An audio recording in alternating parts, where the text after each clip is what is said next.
We hope you enjoy today's story. Do you know the difference between a tornado and a divorce in the South? No difference either way. Someone loses a trailer. Ethan Brooks the first studied forensic medicine and have a doctoral degree in molecular biology. At the beginning of my career, I worked in an FBI laboratory and then for several years worked as a pathologist in a large hospital. However, I got tired of working for the boss, so when I turned 40, I opened my own firm specializing in DNA analysis RHT.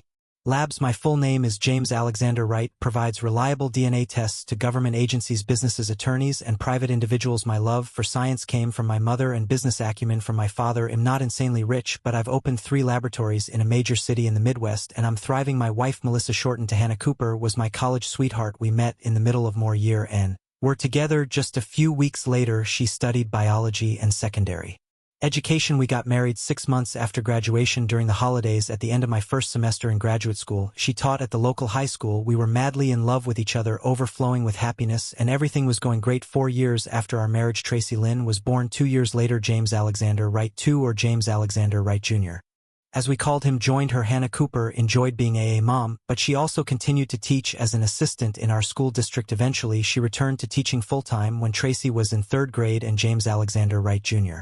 was in first. My children were 12 and 10 years old when I became a private entrepreneur. The first year or so was tough. I worked long hours and went through personnel until I found a suitable team of people who liked hard work, good pay, and benefits. They quickly realized they were working for an owner who was stricter with himself than anyone else. Now at 47, marriage, children, work, and our lakeside cottage occupy most of my world. We bought our home by the lake about 10 years ago. It was in fairly rundown condition, so we got it at a good price and didn't mind working together to fix it up. When school let out for summer, Hannah Cooper and the kids spent about 85% of their time there. I shortened my work week to 4 days in June, July, and August to enjoy long weekends with our loving team. These years in our marriage have had their ups and downs, mostly ups, but like any couple we have our disagreements from time to time. We can both be stubborn, but we rarely stay mad at each other for more than a couple of hours. Neither of us likes being at odds with each other, so we quickly admit where we were wrong and smooth things over. No marriage is perfect, but I wouldn't trade mine for anything in the world. Until recently, Tracy was in her 2nd year of college, which meant James Alexander Wright Jr.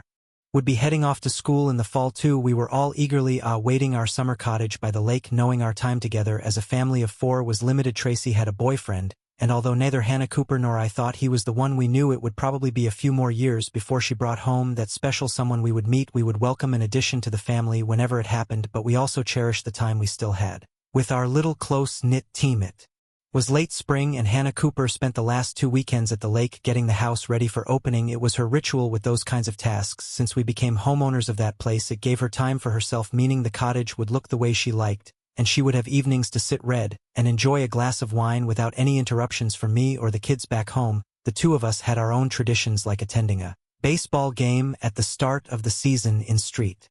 Louis or Chicago every Sunday evening. When Hannah Cooper returned from what she called prep weekends, she seemed a bit off. I couldn't quite grasp what it was, but my wife was clearly not herself. The second Sunday, when she returned in the same mood, I asked her if everything was okay. She snapped at me, which she rarely did, and stormed out of the room. What I thought, and kept my distance from her for the next few hours before going to bed. She apologized for her behavior. I'm sorry, Henry, the first shouldn't have been so sharp with you earlier. Please forgive my rude behavior. Of course, Hannah Cooper, I replied. Forgive me if I upset you in any way. I was just worried that you weren't quite yourself. I'm fine, Henry, she replied, not looking at me. Maybe I'm just a little tired from all the work at the lake. All right, dear, how about a back scratch? I suggested. That would be perfect, she murmured. Hannah Cooper loves it when her back gets scratched. After a few minutes of innocent back scratching, my hands began to wander.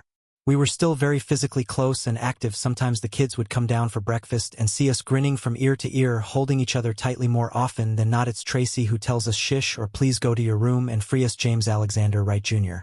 blushes slightly and giggles. Usually when she returns home from the lake, she's in good spirits. Tonight, when I started to initiate her, she didn't even roll over, just sighed deeply and said, thanks for scratching, darling, but not tonight. Okay, I wasn't shocked. I've been turned down as many times as any normal man, but given our recent description, it surprised me. Unfortunately, I found out too soon what the matter was. If you live in the Midwest, you face the danger of tornadoes, just as with earthquakes in California or hurricanes on the East Coast. Residents of our part of the country are well aware of the threat tornadoes pose. Night never brings the question if, but always when and where. This year it was our turn. A 3rd-grade tornado can reach wind speeds of up to 250 kilometers per hour, while a 5th-grade tornado can reach speeds of over 300 kilometers per hour. On Monday evening, after Hannah Cooper returned from her 2nd outing for groceries, a 3rd-grade tornado hit about a kilometer from our house. I immediately Called our neighbors at Lakeview. Eric and Laura Carter. Their house was approximately 100 m away from ours. They were retirees and lived at the lake year-round. Eric answered after the second ring. Henry, we've just had a terrible storm here. Are you and Bev okay? Eric, is there anything I can do for you? We're fine. Henry, thanks for asking. No serious damage nearby. I quickly checked your house and found a few broken windows, lots of branches, and other debris scattered around, but nothing major. The rain has stopped, so I boarded up your windows this morning. You don't need to rush over here tonight. Thanks, Eric. I'm glad you're okay. I'll come over first thing in the morning. I'll bring you a dozen donuts with Krispy Kreme cream as a token of my gratitude. Save your money. Bev will just find those damn products and make me throw them out. She's adamant that the food she considers unhealthy is simply intolerable. Sometimes it drives me crazy. Well, maybe I'll just bring them over and leave them with you at home. I'll call when I'm on my way if I need any help. Well, this might work. Henry, good night and see you in the morning. I informed the office that I wouldn't be there for a couple of days. Truth be told, they probably got more done without me. My assistant Chloe told me she wasn't sure how they would manage without me, but they would try. Hannah Cooper offered to come and help me, but as soon as I explained that we had escaped most of the serious damage, she decided to stay home and work. We also realized that leaving an 18-year-old alone for a couple of days would be unfortunate if he was looking for a place where it could happen. I headed to the lake and spent the next couple of days assembling and preparing to install 3 new windows. Eric came over and helped me with some of it, and I did the same for him. If anyone did eat any donuts, I'm not saying. It was noon on Wednesday, and most of the major cleanup was done. Hannah Cooper had placed the garbage bin next to the mailbox before leaving on Sunday. As the trip to the lake was scheduled for Tuesday due to the storm, its contents were still scattered around the yard. The bin itself had been blown onto the street. Rolling it back into place, I began the final task, filling it with the items strewn across the lawn. I was nearly finished when I noticed something resembling a Ziploc bag at the far end of our yard. Upon closer inspection, it was indeed a clear plastic bag. There was nothing strange about that, but its contents appeared to be discarded clothing. I picked it up and saw something resembling one of Liz's swimsuits, a blouse and panties. Upon opening it, a mixture of scents hid my nostrils. Human sweat and other bodily secretions had been tightly enclosed for at least 3 days. Remember, I deal with DNA analysis. I recognized something familiar in the aroma from working with scents in our labs. I picked up the blouse. 4 out of 6 buttons were missing. Both swimsuits and panties were stained with dried semen. I felt my lunch creeping back up my throat, though I tried my best to swallow it down. I lost. How could this have happened? Hannah Cooper and I hadn't been together at the lake since the Thanksgiving weekend, and as far as I could remember, it was a big family weekend, so sex wasn't on the menu. I knew enough to understand that the contents of the bag had been in there for no more than a few days. A nearly 25-year marriage built on love and dedication to the cause suddenly rocked at its core. I took my newly acquired items to the porch, sat down, and forced myself to think. Obviously, Hannah Cooper knew I wouldn't show up at the lake until Tuesday morning when the garbage collector came. There was no need to hide anything, as everything would have disappeared long before my first spring visit. But our house was far enough from Eric's home for someone to come and go unnoticed. I also recalled how it seemed to me that Hannah Cooper was out of sorts when she returned from both weekends. Was it because she was coming home after being with him? How long had she been cheating on me? Was it someone who lived here, or did they just meet here? Someone she worked with, a neighbor? Was he clean? Could I have contracted a sexually transmitted disease? My head was spinning, and I found it difficult to breathe. I tried to keep my composure, but it wasn't easy. I wasn't in the right state to go home. After an hour, I came to an instant decision. I called Hannah Cooper to say that I needed to do a few more things here, and that I had already had a few beers. It would be better if I stayed overnight and returned to the city early in the morning. The lake house was just an hour's drive away, so I could get up at 600 and be in the office by my usual 8. I'm glad there wasn't too much damage, Hannah Cooper said. When I told her my plan, I just wanted you to come home tonight. I wanted to make up for the lack of enthusiasm on Sunday. Sorry, Hannah Cooper, but see you tomorrow. Goodbye, darling. I love you. Good night, Hannah Cooper. I couldn't bring myself to tell her I loved her. I had a couple or 5 glasses of bourbon and eventually fell into a fitful sleep until 5 a.m. On the way home, I made several decisions and also made a few phone calls. I would conduct the DNA analysis myself, so I needed to go straight to the lab and started before anyone else arrived. Secondly, I called my lawyer Tom Concade and briefed him on the situation. Finally, I called a friend I had worked with at the FBI who also worked in the private sector and told him what I needed. By the end of the day, I had dealt with 2 out of 3 matters. Tom and I met for a couple of hours over lunch. Bad news: despite everything in the divorce, she would get 50% of all assets, even if the kids grow up and perhaps decide to live with me. Financially, she'll be just fine. How twisted our system is. I thought, to break vows to the people you claim to love and get financial compensation. Secondly, my friend managed to pull some strings and install state-of-the-art surveillance equipment in the lake house, undetectable by anyone. Not that it would help much in the divorce, but I needed evidence of her Infidelity, I was by no means going to let her play the victim in front of our friends and family. If necessary, I would actively use social media. Hannah Cooper would probably stand financially, but she wouldn't leave this marriage without damage to her reputation. My third project was the DNA identification process. Obviously, Liz's results were easy to determine, but finding the unknown person took more time. Hopefully not until the end of the workday tomorrow. If I'm lucky, I came home, hugged the kids, and pecked Hannah Cooper on the cheek. Everyone was curious about my last day. I took pictures on my phone, so everyone gathered around, peering over my shoulder as I told the story. Despite her duplicity, it was clear Hannah Cooper was worried about our second home. She had as many wonderful memories as the rest of us, and we had been together for a long time. I kept talking in an even tone, trying to maintain composure. She stood so close, looking at my phone, that her scent filled my nostrils. Usually, this would eventually start arousing me. Tonight her scent made me feel sad. I purposely took a photo of the garbage scattered around the yard. Before returning, I edited the picture and made the zippered bag slightly larger in the frame. Despite my pain, I decided a little brainstorming wouldn't hurt. I mean, look at all this trash. You wouldn't believe how much I had to gather and pack, I said, lingering a second or two longer on this photo. I felt Hannah Cooper tense for a moment. Later that night, as we got into bed, Hannah Cooper reached out to me. I think she felt me tense up when she hugged me and pulled closer to me. "Are you okay, Henry? What's wrong, honey?" Usually I would turn over and we would talk almost nose to nose. Tonight I just turned away from her, just tired. I lied. All this work at the lake house, then last night I drank too much, then early morning and a long day. Thank you for taking care of all this, Henry. The first know it was hard. Maybe I should have gone with you and helped. It's okay, Hannah Cooper, but I really think you should go there next week after you finish school on Monday and make sure the windows were installed correctly and everything meets your standards. I think we would all feel relieved knowing that you're here and taking care of our family's interests. Of course, Henry, I've been thinking about that too. We'll stop by after school. Our last workday will be half a day, so maybe I can be back by Tuesday evening. Don't rush, Hannah Cooper. I just want to make sure everything is as you like it. You mean more to me than anything. If she caught any of the hints I dropped, she didn't show it. Her hand slid down my torso. How about I help you feel better, my loving husband? Now I must pause for a moment and say with relative certainty that I have never in my life refused sex with Hannah Cooper. Never. To me, she has always been the most beautiful woman in the world. Her appearance, her intelligence, her personality, it was all enchanting, and if I could breathe, I would be ready for sexual pleasures tonight. I was barely holding back tears. I'm sorry, Hannah Cooper, but I'm completely exhausted. She stopped her caresses, and I heard a quiet sigh escape her lips. Oh, of course, Henry, you need to get a good rest. I love you. I love you too, I replied, stopping the word love and hoping it would go unnoticed. Lying in the darkness, I realized that my marriage was probably over. I couldn't simply abandon my love for Hannah Cooper, but I would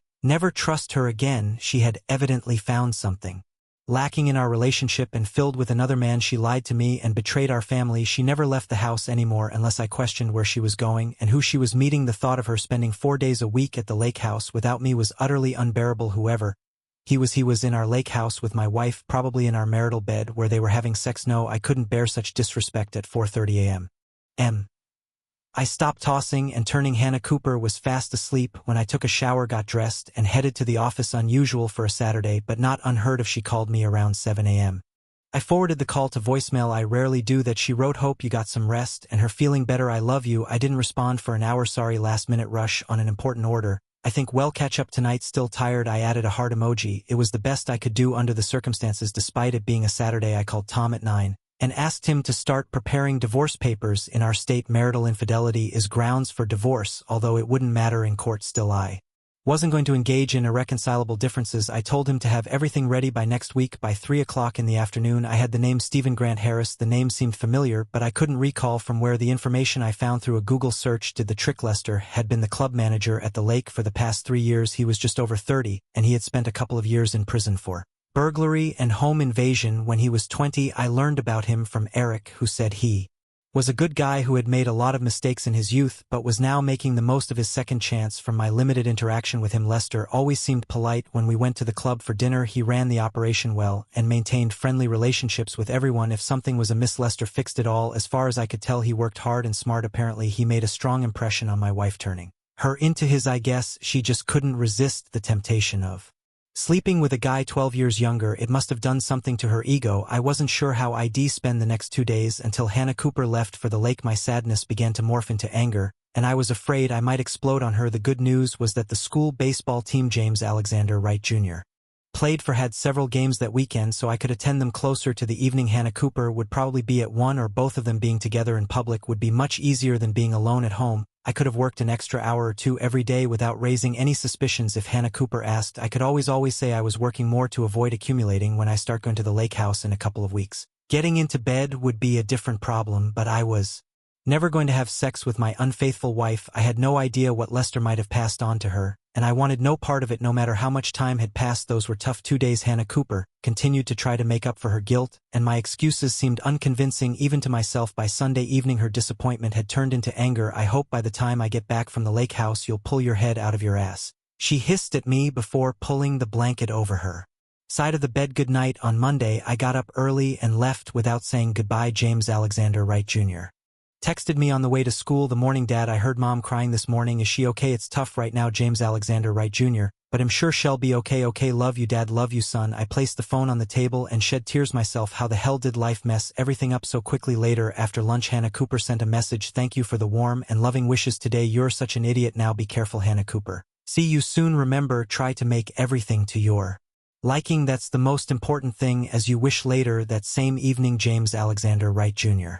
was out with friends, and I watched a live feed from the lake house provided by my FBI friend. Of course, in our living room, cuddled closely together on the couch, were my loving wife and her lover Lester the gardener, as I aptly named him. Her head rested on his shoulder as he stroked her hair. Do you really think he knows? I don't understand how he could, babe. It's only been since Thanksgiving and just 8 times we've been too discreet. I don't see how he could find out. I'm sure you're right, but he's been acting so strange since he came back last Thursday after the storm.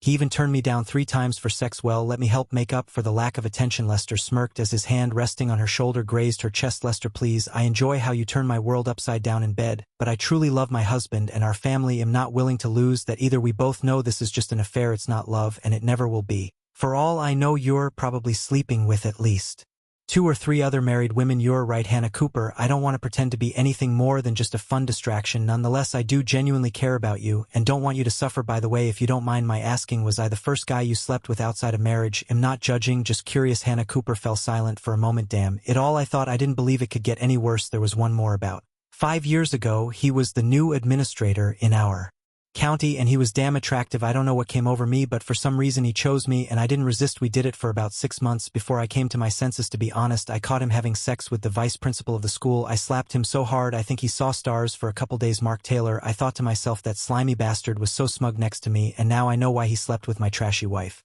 Remind me never to cross you, Hannah Cooper. By the way, honestly, flirting with Emma Walker and Amy Reed. I know you don't care as we're just having an affair, but I want you to know none of us have any venial diseases. I'm very careful. Nice to meet you, buddy. I knew about Julie Kim as kind of a surprise, as she seems like such a nice girl. Well, since we both know it's just casual, I'm tired of my man neglecting me all week, so why don't you drag me to bed, darling, and make me feel like a real woman? I switched to the hidden camera in the bedroom and watched for about 10 minutes. That was 9 minutes longer than I thought I could handle. They were tearing each other's clothes off and going at it hard. My loving wife gave her boyfriend an amazing after which he lifted her up on the bed, put her on all fours, and started taking her from behind. She moaned and breathed heavily between moans. She begged him, yes, right here, please, oh so damn good, yes, please, right here, hard. I turned it off, went to the bathroom, and threw up. On Tuesday I texted Tracy and told her. But James Alexander Wright Jr. and I needed to talk to her at noon. I shared the ugly truth with my children. It broke my heart, but I couldn't sugarcoat the situation or pretend that what their mom did was untrue. I was sad, and I cried most of the time. They both cried too, but eventually said they would try to understand and support. I told them that I was going to give their mom a chance to come clean to me on Wednesday evening. If she did, we had a small chance of success. Obviously, they wouldn't be able to say anything they knew if they to their mom. Tracy invited James Alexander Wright Jr.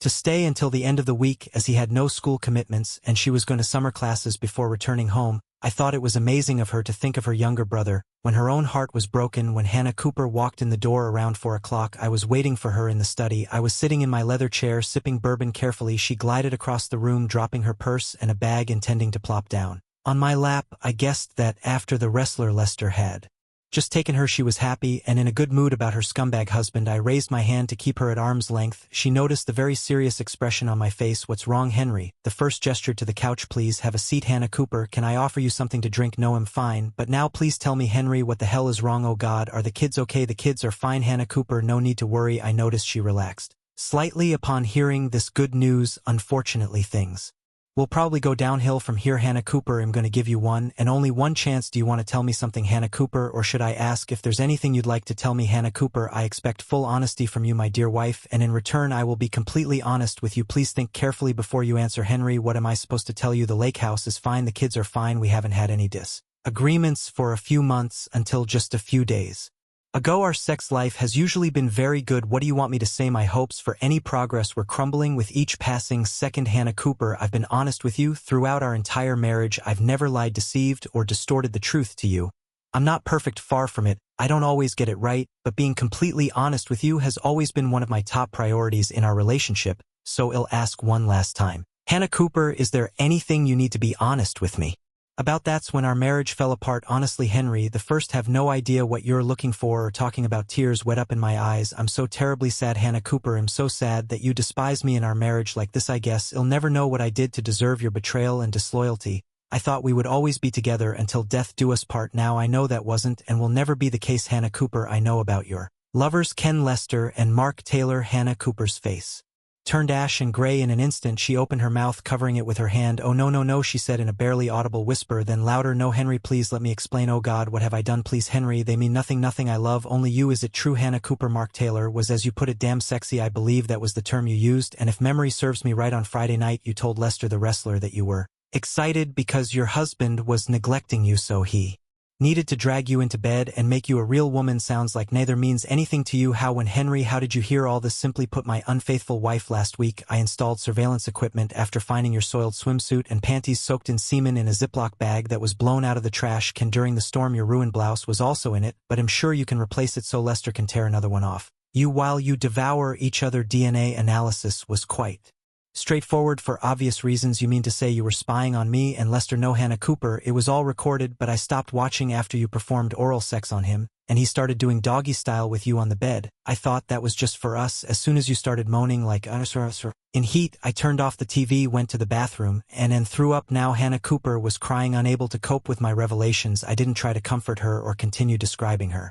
escapades. I simply sat in silence under the cover of pain that enveloped my heart like the darkest of nights. After a few minutes, she began to regain her composure. What can I do, Henry? How can I make things right? Please tell me we can fix this. I can't imagine my life without you, without our shared home, without our world. Please, Henry, tell me there's a way out of this. Yes, there is a way, Hannah Cooper, but it won't work and we will never be together. You've taken away my trust, my love, my promise to be with you, and your lovers heartlessly shattered them. I cherished you, Hannah Cooper, and you spat on my love. You mocked me as a man and a husband. How could you think I would calmly watch as my wife sleeps with other men? Did you really have such a low opinion of me? I'm sorry you made your choice, Hannah Cooper, but now I've made mine. The only way forward is to live separately. With these words, I leaned forward, took an envelope from manila paper and tossed it onto the couch next to her. The envelope was marked petition for divorce. No, Henry, please, not this. We have to try to stay together for ourselves and our children, for your business and my teaching career. We can get through this. I can seek professional help. We can get counseling. We're strong, Henry. We can weather this storm. Hannah Cooper, let me be clear. I'm divorcing you because of marital infidelity. You can tear up these papers and throw them away if you want, but if you do, I'll ask my lawyer to draft another copy and hand it to you at work in front of your students and colleagues. Please don't do this to James Alexander Wright Jr. No matter how poorly you think of me, please spare at least your son, Henry. You love me too much to do this, and I love you too much to end a 24-year marriage. Please work with me to find a solution that will save our marriage and our family. Hannah Cooper, you have no idea, Aid, what real love is. You confuse comfort and security with commitment. Love is action, not just a feeling. You love someone when you're faithful to them. Love is forsaking all others. To love is to care more about someone else than yourself. Tell me, Hannah Cooper, how much did you love Tracy and James Alexander Wright Jr.? When you were sleeping with your lovers, how much were you interested in saving our marriage? When you were spreading your legs for men who were only interested in sex, your actions reveal who you truly are. Hannah Cooper, a selfish fraud and a deceitful crap. I will fight you, Henry the First will fight this divorce with all my might. I'm not giving up on us. I was starting to tire of her arrogance and anger was boiling up inside me. Hannah Cooper, you dumb crap, you're really getting on my nerves. Keep fighting. If you want, why don't you start by calling your kids and telling them what's going on? Try to convince them that you love me and our family. Do you even know where James Alexander Wright Jr.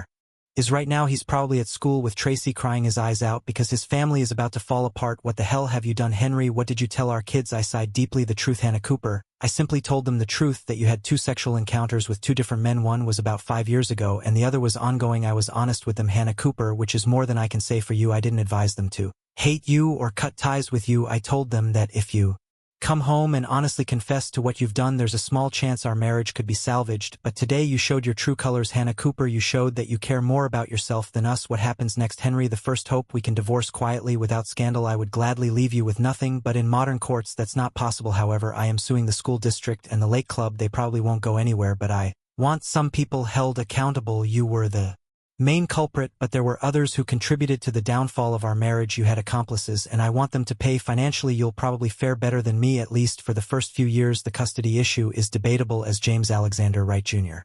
will be off to college before everything is finalized. I'm not moving. I don't care if you agree or not. He'll stay in the master bedroom. You can move to the guest room or live with Lester the wrestler. It's all the same to me. But if you don't argue with me about this, Hannah Cooper, if you try to portray yourself as the victim, I'll read recordings of the last 2 days everywhere, starting with your parents, then your siblings, friends, coworkers. I'm not a bad guy. I didn't sleep around and ruin my marriage. I won't try to cover for you. From the expression on her face, I could tell that she finally realized the extent of her actions. There was deep pain written on her face. I'm so sorry, Henry. The first, no, you're deeply hurt by what I've done, but can I ask you to hold me for a few moments? I feel so lost. I stood up and began pacing Angie the room, then stopped. I'm sorry, Hannah Cooper, but I'll never touch you again. Hannah Cooper struggled with it for a while, but ultimately it was inevitable. The divorce was settled. Roughly 50-50. Henry's lawyer Tom was right. You can cheat on your spouse, and the court will reward your infidelity and punish the victim. Fortunately for Henry, the kids were adults, so child support wasn't required. His company thrived, so even with the payout, his finances were fine. Hannah Cooper wanted them to jointly maintain the lake house. Henry refused. Eventually, they agreed to place it in trust for Tracy and James Alexander Wright Jr. 50-50 for each of them. Perhaps someday Henry would return there to play with his grandchildren. He doubted it. The lawsuits led nowhere, but the angered members of the club fired Lester and drove him out of town. Emma Walker's and Amy Reed's husbands got a small portion of the recording where Lester confesses to sleeping with them. Both couples got divorced. One evening, Mark Taylor was brutally beaten as he left the gym where he worked out. 3 weeks later, it happened again. He decided to move. No one was ever connected to the assaults. Henry and Hannah Cooper sold the house. Both now live in apartments at opposite ends of the city. Henry met a girl he often goes out with, but still feels shy around her. There are rumors of divorce, and Hannah Cooper's reputation as a submissive minx keeps her from going out in public. Tracy and James Alexander Wright Jr. see both parents, though their relationship with their mother remains strained. Every time a tornado siren sounds, a sad smile crosses Henry's face, and he shrugs. Hannah Cooper sits and cries. Only a tornado can stir up a real storm.